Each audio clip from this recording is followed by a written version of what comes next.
The following episode contains material that may be uncomfortable, upsetting, and unsuitable for some audiences. Listener discretion is advised. Imagine finding yourself on a dating show, hoping for a possible love connection. From the lineup of eligible bachelors, you choose the tall, charming, and handsome bachelor number one. A successful photographer who enjoys skydiving and motorbiking in his free time. Sounds pretty fun and adventurous, right? Well, afterwards, you're given the chance to talk and get to know each other, away from the gawking of the audience and cameras. And he begins to describe the date that he'd like to take you on. Although it sounds like one you'll never forget, something just feels off. You decide to follow your gut intuition, and you decline. Now, later, you find this decision possibly saved your life, as your chosen bachelor turned out to be one of the world's most deranged serial killers. This is the creepy case of Rodney Alcala, also known as the dating game killer.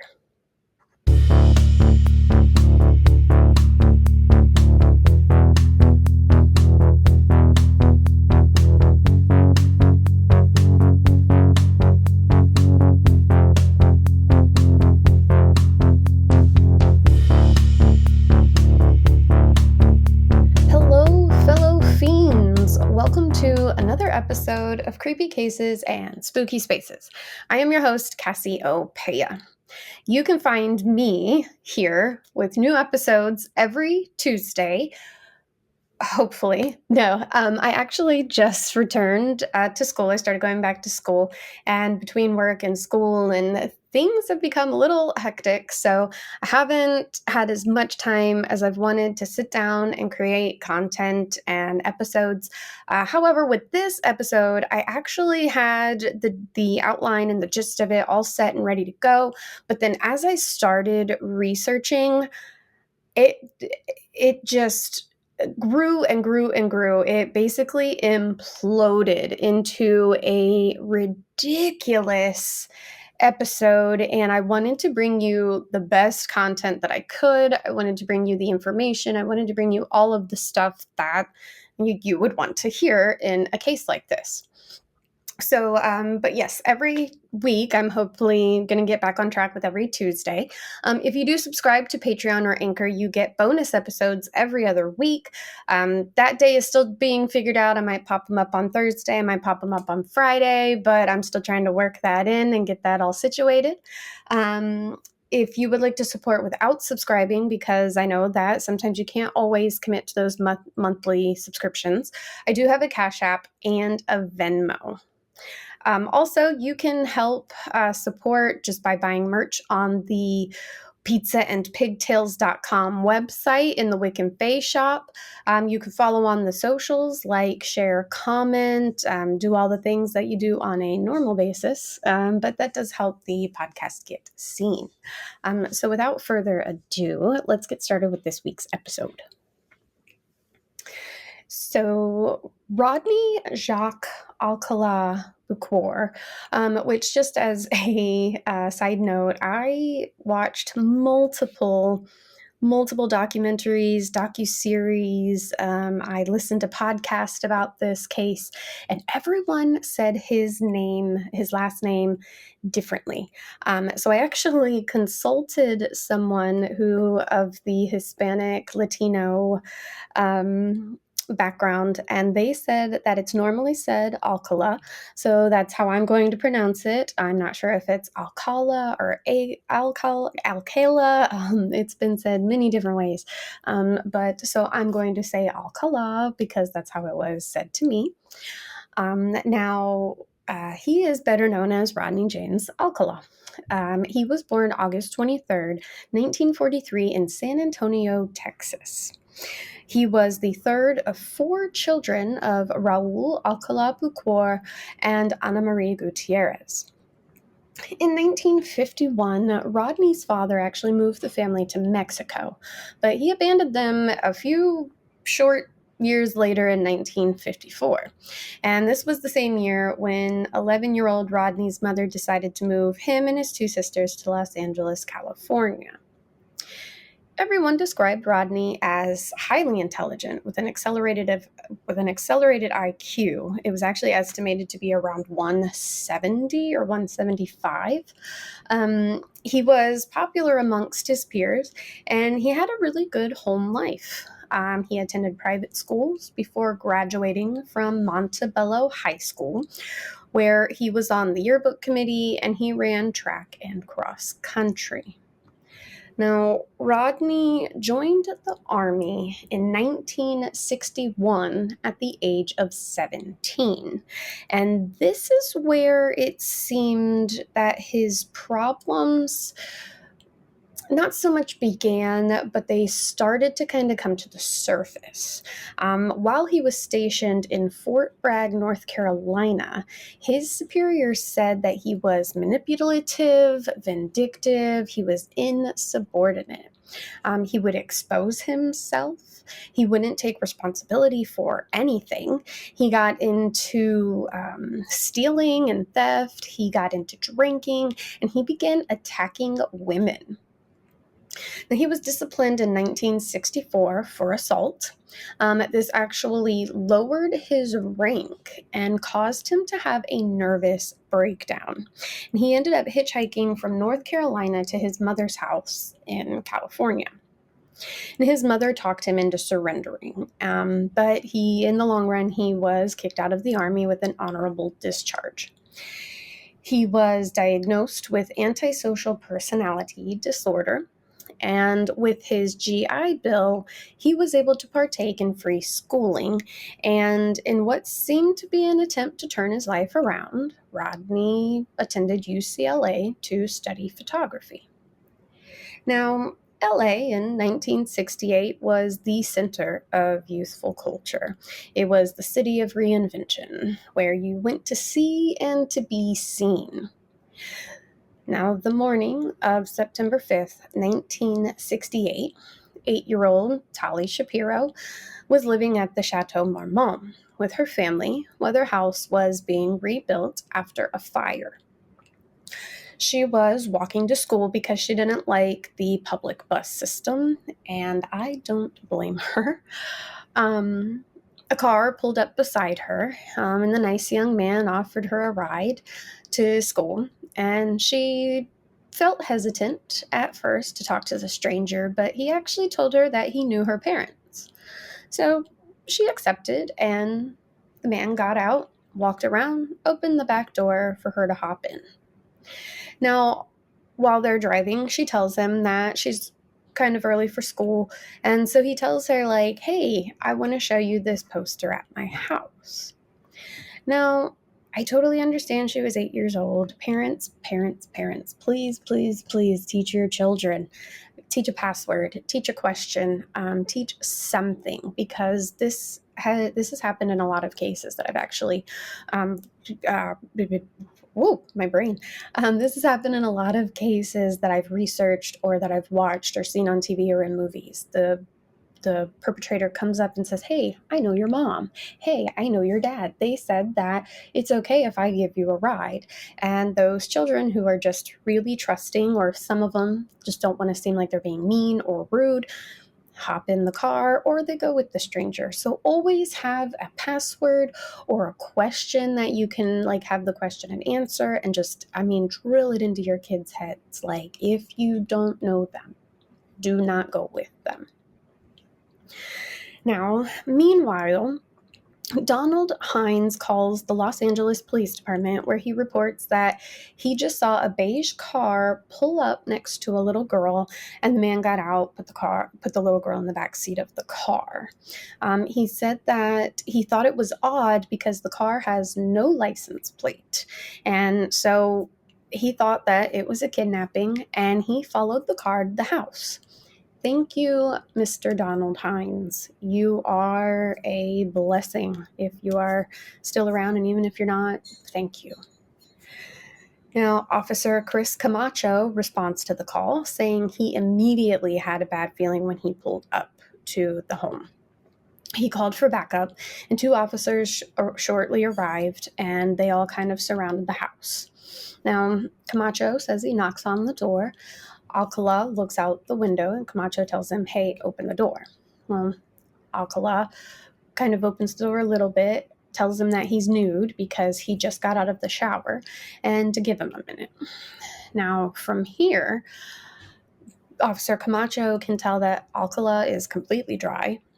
He doesn't have a towel anywhere, which, I mean, if you live alone, I'm not. Anyway, we won't get into that. But if you live alone, maybe you don't have a towel all the time because, hey, you're free to do what you want. But he claims that there are no signs of showering that he can see. So Officer Camacho puts his ear to the door, and he says that he can hear moaning coming from inside. So about 15 to 20 seconds later, he just takes it upon himself. He kicks in the door. And this is where he finds Tali Shapiro, 8-year-old Tali Shapiro, naked on the kitchen floor. Her clothes are strewn all over, and it was clear that she had been sexually assaulted. And there was actually a heavy bar that had laid across her neck and a large gash to her head. And there was blood everywhere. Now, he leans down and he finds that she's not breathing. So Officer Camacho grabs a towel to cover Tali and removes the heavy bar from her throat. And while he's doing this, Alcala actually runs out the back door and he is gone. Now, my question is, where were these two other officers? But hey, I'm not going to blame anybody. So Camacho, kicking himself for letting Rodney get away, returns to the kitchen where miraculously Tali is alive. She's gagging and struggling to breathe, but she is alive.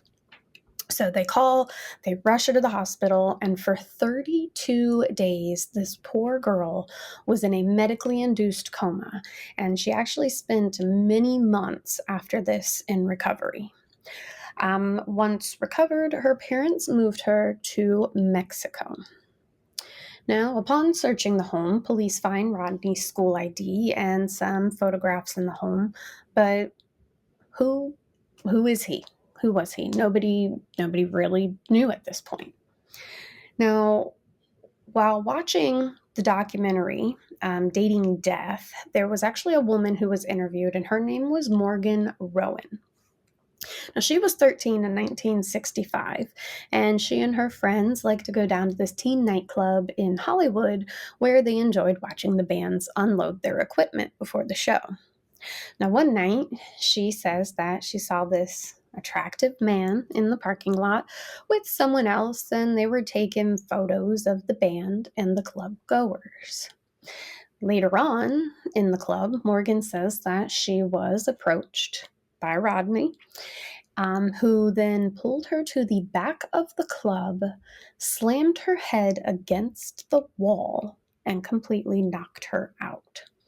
Now, she explained that she wasn't really sure what happened during the time that she was out, but she woke up between a wall with a dumpster pushed up against her. So there was the wall, there was Morgan, and there was the dumpster. So clearly somebody was trying to hide her, maybe even thought that she was not alive. Well, a few weeks later, while out with her friends, she was invited to go to IHOP. And they all piled into the back seat of a car. Well, when the driver hopped in, Morgan was terrified because it was Rodney. She actually asked to be let out, but he refused. They ended up not going to IHOP. They ended up going to his house where she didn't want to go inside, but somehow she was lured in. Now, Rodney was hiding around the corner when he grabbed her, threw her into his bedroom using a metal bar to bar the door. Rodney slammed Morgan up against the wall, punched her in the face, and shoved a belt in her mouth, to the point where it was going into her throat. He then pulled her hair, punched her in the stomach a few times. He cut her clothes off, and he sexually assaulted her. Now, she was strangled to the point of passing out, and Morgan described that she faintly heard glass breaking, and miraculously, her friends had broken into the room through the window. They then got into the room and took the bar off the door, and other people came in, and Rodney basically just looked over and said, "Take her. Just take her." Like he owned her or something, or like he had, like she was just a piece of property that he was tired of and bored with. Well, Morgan said that she actually lied to her parents about what had happened, but she felt guilty after everything she had seen, and she actually asked Tolly for forgiveness. Now, after assaulting Tali Shapiro, Rodney was quick to leave the state, where he traveled to New York and assumed the name John Berger. Now, this is when he attended NYU, where he studied film under Roman Polanski. Everyone praised him for how amazing and charming and hardworking he was, and he would actually roam the streets with his camera taking photos of women and children, claiming to be a professional photographer. Now, Rodney obtained a job working for the Blue Cross and Blue Shield, where he actually worked in the same office as Richard Cottingham. Now, if you don't know that name, Richard Cottingham was the Torso Killer and the Times Square Killer. Both men actually claimed that they weren't really acquainted with each other and didn't know each other or about what the other was doing prior to them being arrested. Now, Rodney had also taken a job as a camp counselor at a girls' art summer camp in Sunapee, New Hampshire. Now, at some point between this time, he was actually added to the FBI's 10 most wanted list. And while at the post office mailing letters, two of the camp attendees saw the poster of him and immediately returned to the camp and told another counselor, who called authorities. Could you imagine being out just mailing a letter and like one of your counselors is on the wall on the most wanted list? So the FBI came out the very next day, and they took Rodney into custody. Now, when asked about Tali Shapiro, Alcala responded, quote, "I want to forget about that. I don't want to talk about things that Rodney Alcala did." Now, this is when experts found that he most likely had separated his personalities, and that because he had taken on this personality of John Berger. He is now John Berger. He's not Rodney Alcala. He didn't do those things that Rodney did. So now prosecutors had a major problem. They couldn't really prosecute Alcala strongly due to there was no witness. So with Tali and her family being in Mexico, because they didn't want to put her through the trauma of a trial, there was no one there to testify to the actual crime. Now, my thing with this, though, is sure, you don't have the actual person. However, you have all this evidence. And I know that it's been a couple of years because, this was 1971 and the attack happened in 1968. However, you still have, you have the cop who ran in and witnessed that it was Alcala and Tali. You have, medical records from Tali. You have just like, come on, you should be able to get something. Now, Rodney was charged and convicted of child molestation, which now this could earn anywhere from 1 year to life in prison, but he took a plea deal and was sentenced to just 3 years. Okay, fine. It's his first offense that we know of or that has been reported, whatever, but in my head, if you do something like that to a child, you should be locked away for life, and I don't care. And I believe in second chances. Like, I'm very much a second chance person, but hurting a child like that, no, there's no second chance when you hurt a child in that manner. Now, he was released 34 months later due to claiming that he was rehabilitated, and he basically charmed the parole board. Less than 2 months later, he was arrested again and served 2 years. Yet again, getting out because he was rehabilitated and somehow convinced the parole board. Now, June 12th, 1971, while Rodney was in New York, let's just remember that, 23-year-old Cornelia Crilly, Trans World Airlines flight attendant, was moving into a new apartment over the weekend. When she didn't show up for work for one of her flights, her coworkers got worried. Like, she was always responsible. She was one of those who was always early. She was one of those who never missed a flight. She was like a model employee. Leon Borstein, her boyfriend, who described her as beautiful with long brown hair and Irish eyes, said she was playful and funny. He received a call from Cornelia's mother, so he called police to, meet him or, go over to the apartment, and the police broke the window to get inside. They found Cornelia's body in the apartment, and she had been sexually assaulted, beaten, and strangled. She had a bite mark on her left breast. Her body was posed in a way that would be considered embarrassing or demeaning to her. It was found that she had actually been tortured and endured a slow death. And they said, the coroner said that she had been strangled to the point of passing out, only to be relieved and revived, but then strangled again. And that happened over and over, and who knows how long this went on. They also found a fingerprint on her mail. Now, when police got access to the apartment, Leon refused to go inside. And I don't blame him. I don't think that if this happened to someone that I love, I really don't think I would want to see the turmoil that they had gone through, because that image will never leave you. It stays with you forever. I mean, think about things that, happened when you were younger and they weren't even that bad, but somehow every now and again you think of it and you're like, ooh. So police, though, found this suspicious. They were like, why wouldn't he want to go in? Why wouldn't he want to see it? I guess they don't really take on that mindset. They're just looking at it from a kind of a professional, logical point of view. But this caused them to focus on Leon. He sat through multiple interviews. He gave them his fingerprints, bite impressions, bite molds. He cooperated 100%. And I totally get that they were following protocol, but I cannot stand when police get tunnel vision and they only focus on one person. And how many people have gotten away because they do this? I get you want to also, a lot of times it is the significant other.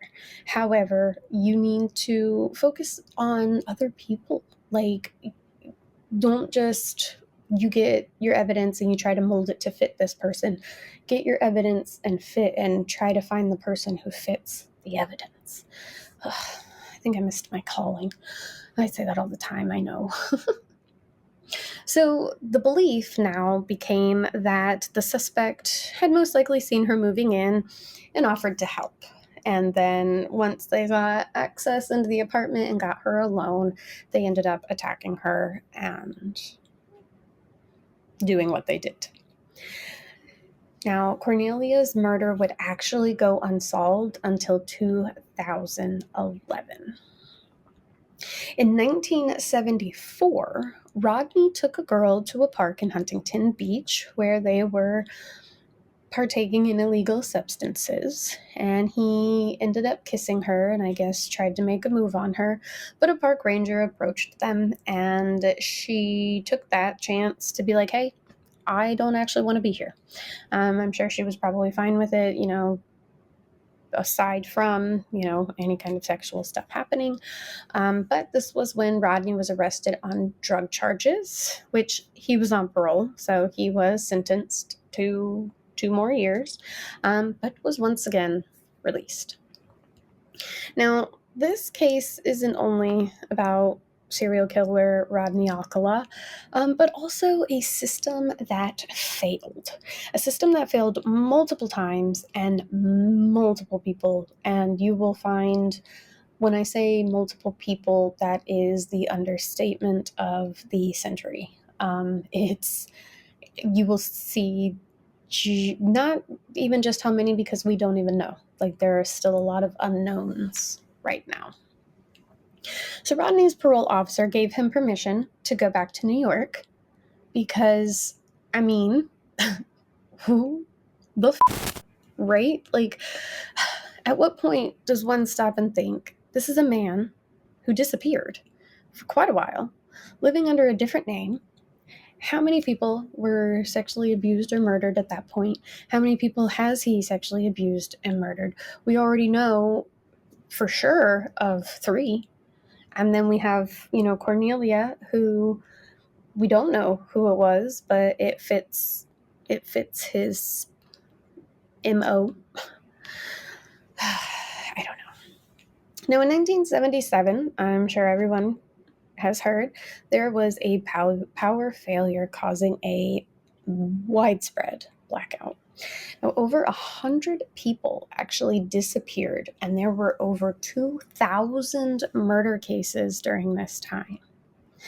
In July of that year, 23-year-old Ellen Hover, the daughter of Herman Hover, owner of Ciro's Club, and the goddaughter of Sammy Davis Jr. and Dean Martin, disappeared.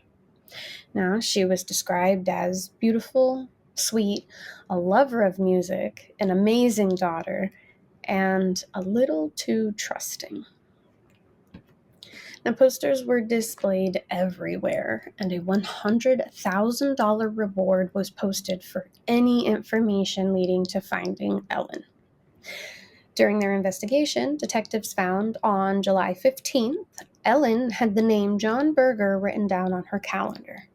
Her neighbors said that she had met a photographer at the unemployment office, and he was supposed to be coming over and taking photos of her because she wanted to be a model. Now, because he had Ellen's name, a neighbor let him in, which I can only imagine the guilt that they had or are still living with. But, you can't blame yourself because, once again, he had her name. And it was also the 70s, and there wasn't a lot of widespread, you didn't have the access to the information, so people, I feel, were a little more easygoing and a little more lax and a little more trusting. Now, these days, of course, it's like, okay, you have their name, but who are you? Like, what do you want with them? Like, you get the 20 questions game, which I don't blame anybody for doing. So the FBI interviewed Rodney, and he denied knowing or meeting Ellen, but then he changed his story and said that he had picked her up, but he just took her to the store, then took her to the bank, but then he dropped her off at home. He refused a polygraph, which you know how I feel about those, but if you flat out refuse one, I feel there should be a little bit of suspicion there. So he was let go. Yeah. Now, during the 60s and 70s, there was a rise in serial killers. Experts actually attribute this to fathers who were coming home from the war, using a little bit more tough love and not really showing a lot of affection to their children. And that's where the nurture side of things come into play. But that's totally a conversation for a different episode. Now, Los Angeles was a major hunting ground. There were 4 to 5 murders a night. It was also easier to get away with crimes back then because technology wasn't advanced like it is now. Like, sure, we had cameras, but we didn't have cameras on just about every street corner. Plus, think about the quality of the videos. Think about the DNA technology we have now. Like, back in the 60s and 70s, it just was not advanced. So, I feel it was a lot easier to get away with things then. Now, Rodney Alcala would drive around in his car, which he had put on heavily tinted windows, and he would drive around with binoculars, scoping out his victims. He used his camera and photography as a way to strike up conversations and get people to kind of drop their guard. Plus, I mean, if somebody came up to you and was like, I think you're beautiful, I'm a professional photographer, I'm in, a contest, or I'd love to post your photo on, in my studio or something like that. I think a lot of people, not just women, would be like, oh yeah, sure, hey, take the photo. I think nowadays I get a little more questionable with what are you doing with that photo? Like what are, because so much Photoshop and once again technology. November 9th, 1977, 18-year-old Jill Barcombe, who had just graduated high school, she was actually on a trip to Hollywood from New York, and she decided to stay because she fell in love with the area. So she was found on a fire road in the Hollywood Hills area. She was also posed on her knees with her face down in the dirt. So she was kind of at like her face was down here, and then she was up like this on her knees with everything kind of on display. I would use that term. She had 3 ligatures around her neck after being strangled with her own pants, belt, and nylons. She had cuts, bruises, burns, and bite marks all over her. It looked like she had been bludgeoned with a rock. Her face was basically unrecognizable. The police originally thought that Jill was part of the Hillside Strangler victim list due to the manner in which she was killed, but it was soon found that she wasn't one of the Hillside Strangler's victims. Now, they described whoever did this as depraved, which I think is, another understatement of the century because this is just pure evil.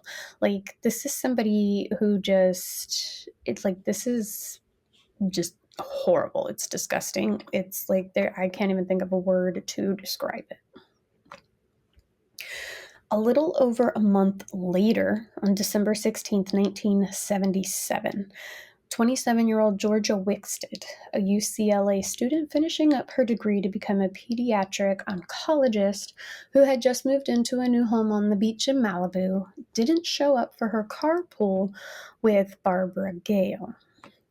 Police found her on the floor of her home with extensive skull damage from a hammer that she had claimed was her method of self-defense.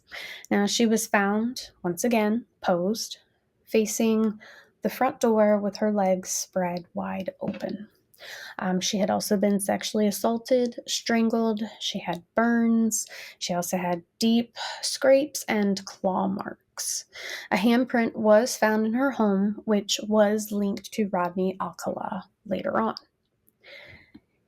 In 1978, Rodney Alcala was working for the LA Times. Now, at this time, he was a registered sex offender, and so someone definitely dropped the ball on that background check.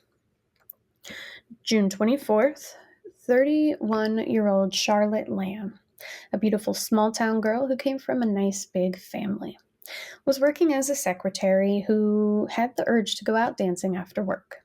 So she called up her friends, but no one was really interested, so she went alone. Now, I'm not saying, hey, don't go out alone, but just be careful if you do. She was found in the laundry room laundry room of her apartment building in El Segundo, just south of LAX. Her arms behind her legs, no, her arms behind her back, legs spread. She was strangled with a shoelace and killed slowly. The bones in her neck were actually broken, and there was internal bleeding. Now, Rodney Alcala was just never satisfied. His killings became more brutal as they went on, as they escalated. Now, in 1978, 11 months after she went missing, Ellen Hover's remains were found in the North Tarrying town behind Phelps Memorial Hospital. They were scattered around a highly secluded area that no one knew about, and it was found that Rodney actually used it as a place to take women to photograph them. Yeah. Which means this poor girl was there while he was bringing other aspiring models to photograph them, and who knows what was being done to them. And it's just really sad because she was sadly already passed, but she could have been found sooner, just, I guess, on a whim, but I guess she was just hidden really well. Now, February 14th, 1979, 15-year-old Monique Hoyt was driven to the mountains near Banning. She was sexually assaulted, photos were taken, and while Rodney had turned his back to get a rock to bludgeon her, she was able to escape, and she reported him. But his mother posted his bail. Now, parents, I don't care how much you love your children. I myself am a parent. I have a daughter who is now an adult, and I have to say that as much as I will always love her, if she ever did something like this, I would not be posting bail for her and getting her out of jail. Like, come on. Like, who does that? June 13th, 1979, 21-year-old computer programmer Jill Parenteau left work early to attend a baseball game in Southern California. When she didn't show up for work, the police were called.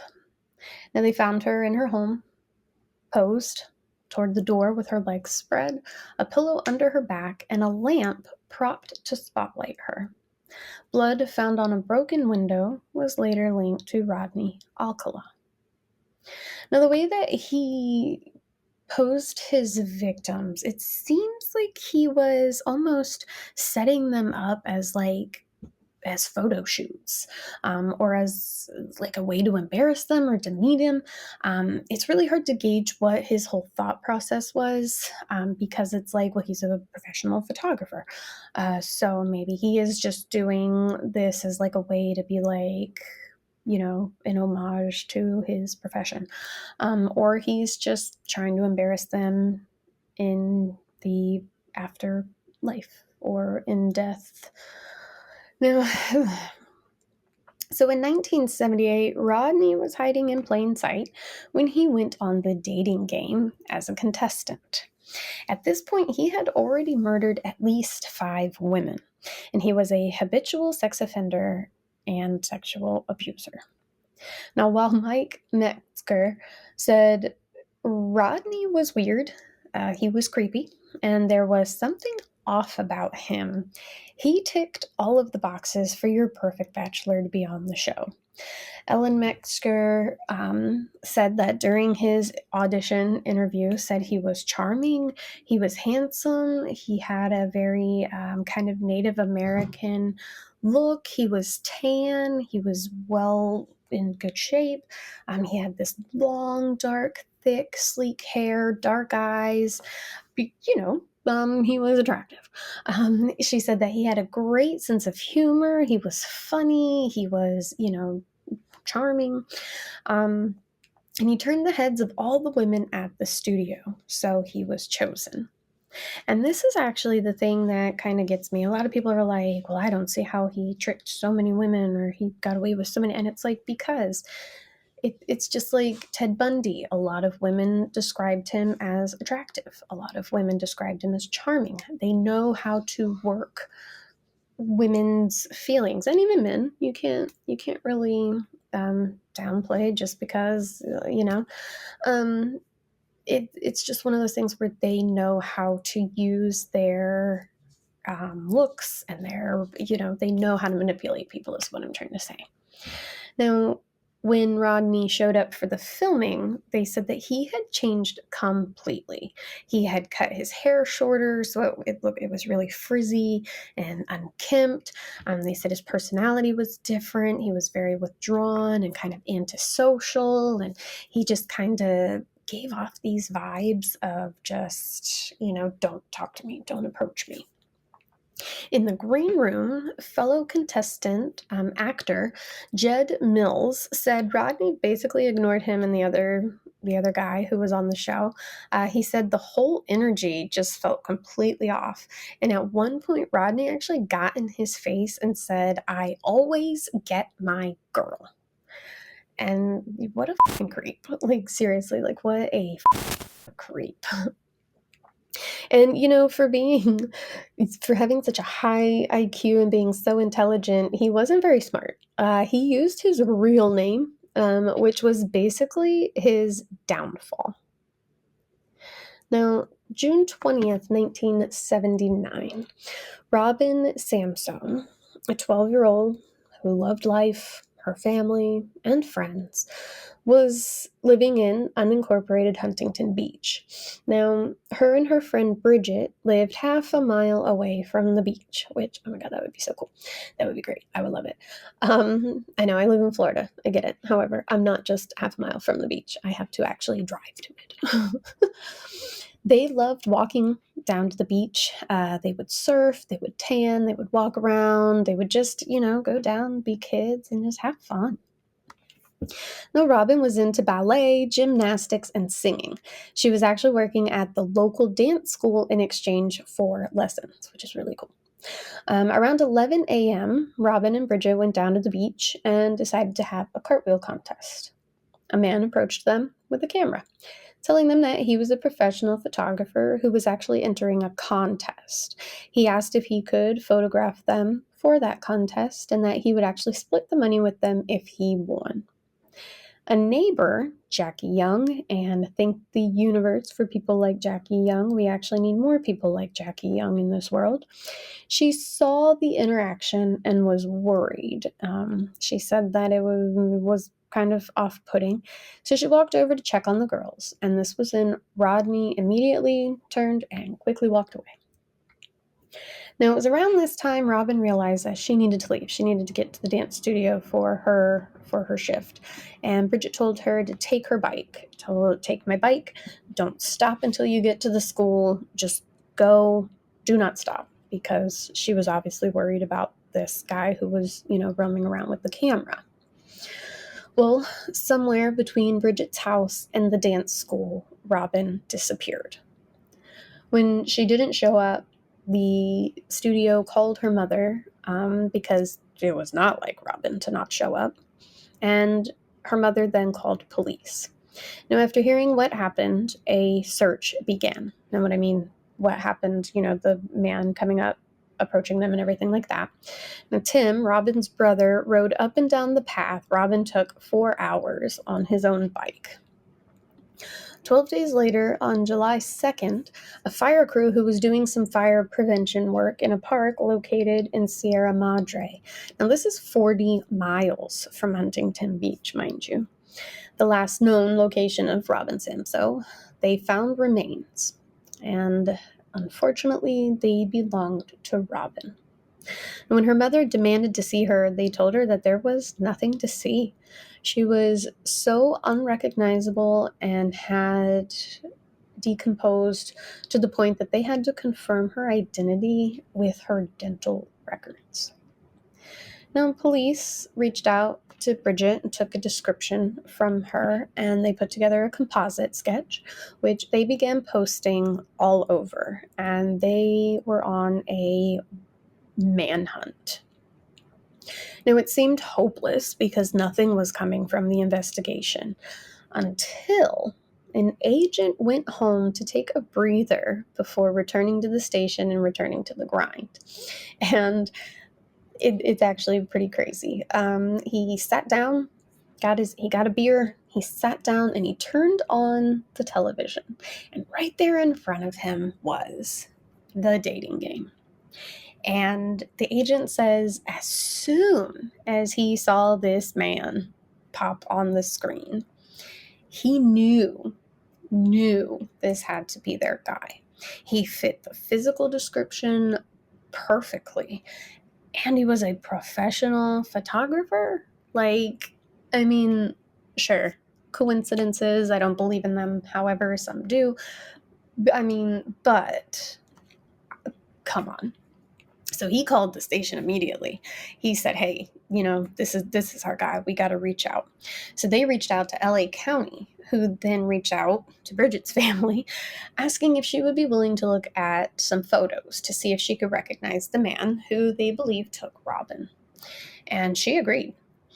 So they showed Bridget this book of photos, and she 100%, no doubt, picked number 5. And number 5 was Rodney Alcala. Now, a warrant was secured, and they went to question Rodney, who, let me point out, was on bail, or he was out of prison on bail, on parole yet again for a kidnap and rape that happened just a few months earlier. Now I have to ask, and I doubt anyone I'm directing this question towards will actually see this, but when do you finally wake up and realize that this guy is a major creep? How many women, how many children, how many just people does he have to hurt and traumatize for the rest of their lives? And I don't want to say kill, because at this point, you didn't know he was officially killing people yet. But before you just go, he needs to be locked up for the rest of his life. You hold the power. You have to look into his record from the Army, from Tali Shapiro, from multiple other instances, and see that he's not getting better and his crimes are actually getting worse. Because this is what, there weren't any murders on his record yet, but this is the 4th kidnap and rape or sexual assault that he's been convicted or, actually guilty of, and like actually proven it was him. Like, Jesus, people. Now, of course, Rodney denied everything, even being at the beach that day in 1979. And his girlfriend at the time said that he had actually recently just cut his hair and changed the carpet in his car, and she thought that was weird. So they took note of this. Now, one of the detective sergeants, blessed this man as well. I'm not sure of his name because it wasn't listed. I'm sure it's somewhere, but I didn't find it anywhere in my research, and I did a lot of research on this case. Well, he saw a storage locker receipt, so he wrote that number down. And it was located in Washington, which everybody kind of went, if you live in California, why would you have a storage locker so far away from home if there wasn't something you were trying to hide, right? So they ended up arresting Rodney when they saw a photo of him at that very same beach that he denied ever being at all. And the fact that multiple girls said that he was at the beach and had approached them that day. Now, it was also at this time that Rodney slipped up, making a very major mistake. He told his sister during a recorded conversation in prison that he had a locker in Washington and it needed to be cleaned out. So agents worked quickly, and within 12 hours, they had a warrant and they were at that locker, and thankfully they beat everyone else to it. And when I tell you they were blown away at what they found inside, thousands of photos, including portraits, self-portraits of Rodney, nude photos of women, girls, boys, zoomed in on private areas. Now, I'm going to be putting a link in the show notes, and be sure to check it out because a lot of these women in the photos could be missing. So if you know any of them, if you have an aunt or a friend or a sister who went missing around this time, please reach out to the Huntington Beach Police Department. Now, among these photos, a small jewelry pouch was also found, and it contained multiple pairs of earrings, Rodney's trophies. A pair of gold ball earrings that Robin's mother identified. And they weren't actually Robin's, they were hers, and Robin just liked to wear them. Rodney Alcala was put on trial in May of 1980. He was found guilty and sentenced to death in June and sent to San Quentin. However, for some reason, well, I have the reason, but the verdict was overturned by the California Supreme Court in 1984 because jurors had supposedly been improperly informed of his prior sex crimes. Now, in May of 1986, after a second trial that was basically identical to the first one, except this time the omission of prior criminal record testimony came into play, but guess what? He was convicted again, and then sentenced to death in August. Of course, he appealed. In 1992, the verdict was upheld by California Supreme Court, but Alcala filed a federal habeas corpus petition, and for some reason, in 2001, a United States District Court judge granted it, overturning Alcala's second conviction. Now, one article claimed it was because there was proof that a park ranger was just hypnotized by local officers. And what I don't think he really means like hypnotized. I think he means that he was lured and kind of tricked into lying or something like that. I'm not sure. There wasn't really much on it. But while preparing for their third prosecution in 2003, former Orange County prosecutor Matt Murphy, who, if you're big into true crime, Matt Murphy is like the man. Him and Kinta, oh my gosh, I love them. I will watch any and every documentary series show that he is on because he is just amazing and he explains things and details things and he's just great. And he don't play. Like, he knows, like, he's gonna go after these people. He's gonna get that justice. So he learned that Alcala's DNA actually matched semen left at the rape murder scenes of 2 women in Los Angeles. Additional evidence, including another cold case, was DNA on a pair of rose earrings that matched that of Charlotte Lamb.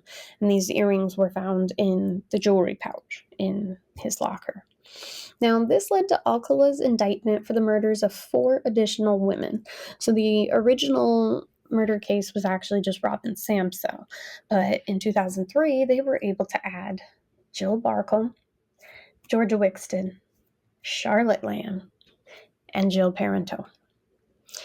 Now, for the third trial, Alcala elected to act as his own attorney.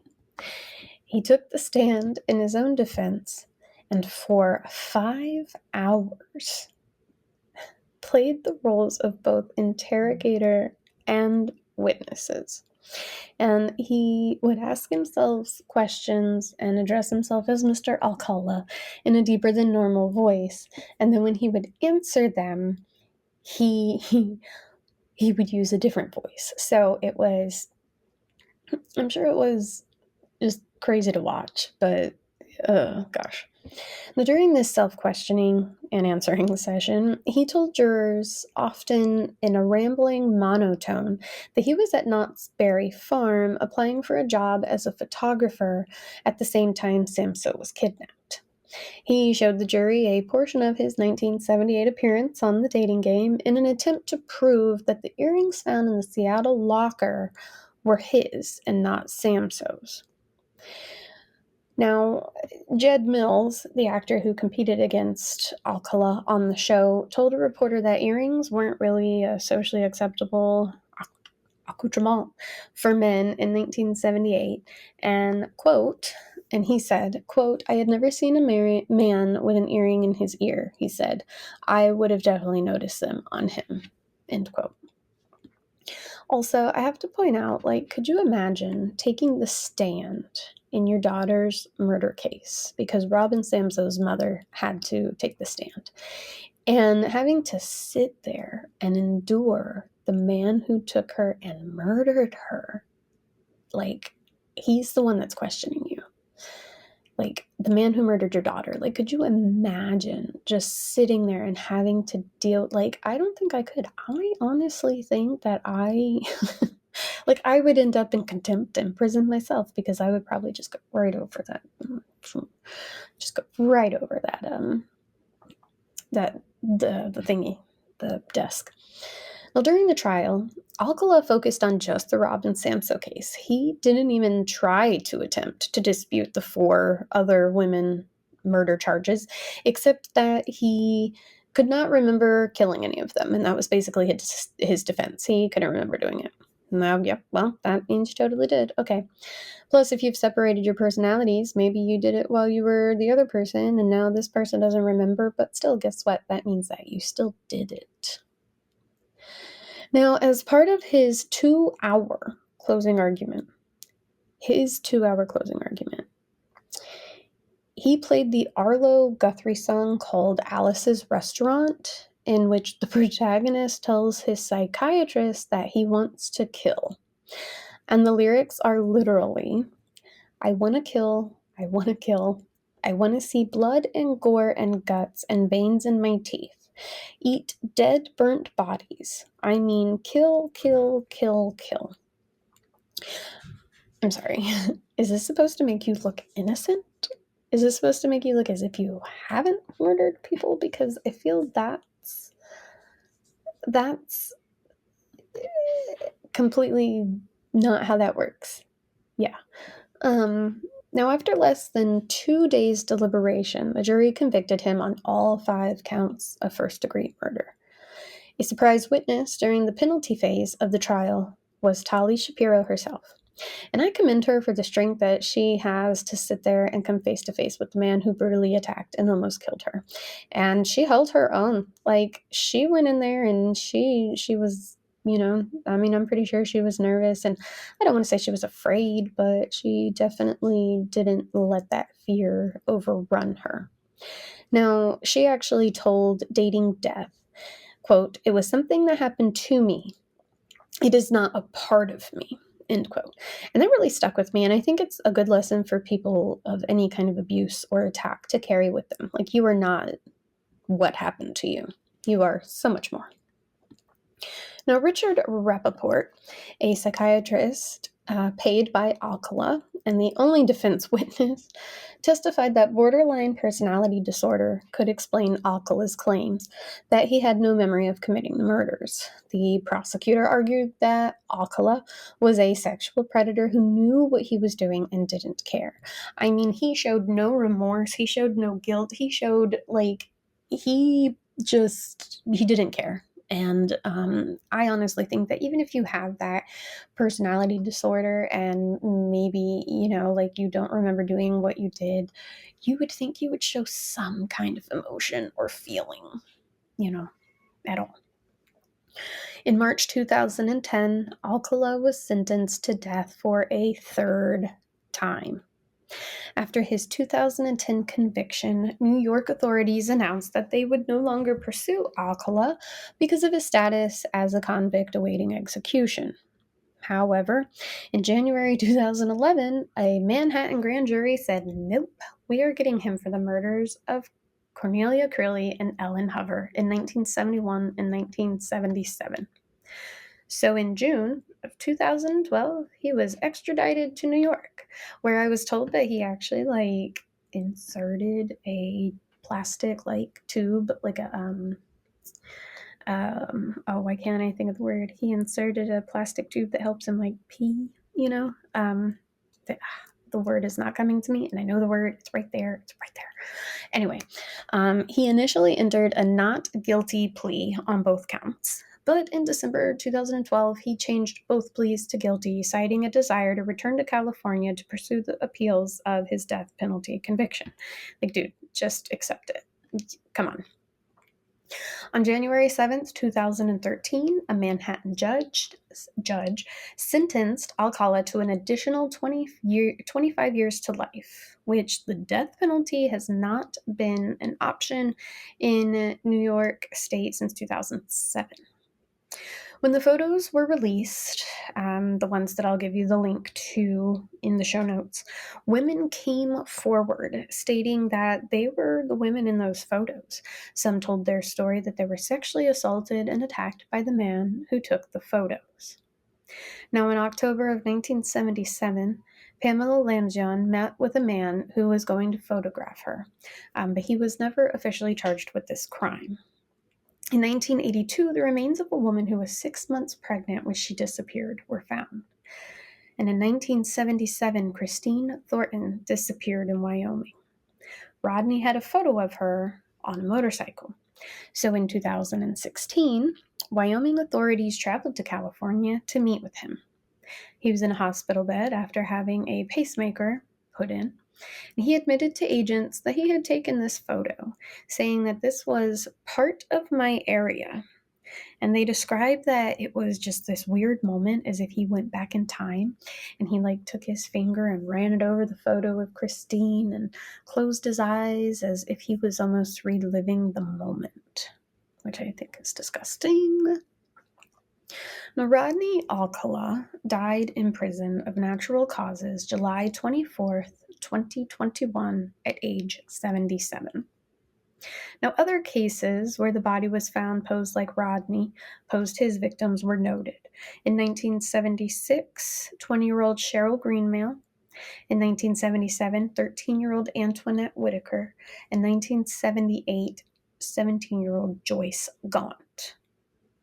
Now, all I can wonder is how many women are still out there, whether they be alive who survived an attack or dead. A lot of women have reached out to the authorities after seeing this photo or this website with their photos. If you recognize any of the women, please reach out to the Huntington Beach Police Department at 714-536-5947. And on that note, I will see you next crime. Thank you for listening to Creepy Cases and Spooky Spaces, a Pizza and Pigtails production, created and hosted by Cassiopeia. Don't forget, you can find new episodes of the creepiest and spookiest content every Tuesday. If you subscribe to the Patreon or the Anchor pages, which you can do for as little as $5 a month, you get access to bonus episodes every other week, a merchandise discount good for all purchases at the Wick and Faye shop at pizzaandpigtails.com, and you get a thank you swag box full of Creepy Cases and Spooky Spaces merchandise. If you'd like to support without subscribing, you can do so through the Cash App and Venmo links. Be sure to follow along on Facebook, Instagram, and all the socials for future news and updates. And don't forget to like, share, and comment. Bring your fellow fiends in on those conversations. And as always, I will see you next crime.